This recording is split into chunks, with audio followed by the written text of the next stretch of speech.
რა არის ლიბიდო? ლიბიდო ნიშნავს სექსუალურ სურვილს, რომლის დონე იცვლება ცხოვრების განმავლობაში და სხვადასხვა გარემოებების ზემოქმედების გამო. ლიბიდოს დაქვეითება გვხდება როგორც ქალებში, ასევე მამაკაცებში და ამისი ყველაზე გავრცელებული მიზეზებია: ჰორმონალური ცვლილებები, ტესტოსტერონის, პროლაქტინის და ესტროგენის დონის ცვლილებები, ფსიქოლოგიური ფაქტორები, როგორიც არის სტრესი, დეპრესია, შფოთვითი აშლილობა და დაბალი თვითშეფასება. გარკვეული მედიკამენტების მიღება, ანტიდეპრესანტები, ჰორმონალური პრეპარატები, გადაჭარბებული ალკოჰოლის გამოყენება.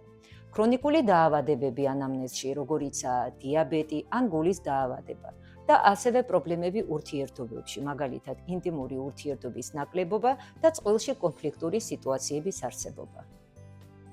მკურნალობა დამოკიდებულია დაქვეითებული ლიბიდოს გამომწვევ მიზეზზე. ჰორმონოთერაპია ან მიმდინარე მედიკამენტების ცვლილება, ფსიქოთერაპია, რაც ძალიან მნიშვნელოვანია და არ უნდა გქონდეთ ფსიქოლოგთან ან სექსოლოგთან მისვლის კომპლექსი და რა თქმა უნდა ცხოვრების წესის შეცვლა, სტრესის შემცირება, ჯანსაღი კვება, ფიზიკური აქტივობის გაზრდა.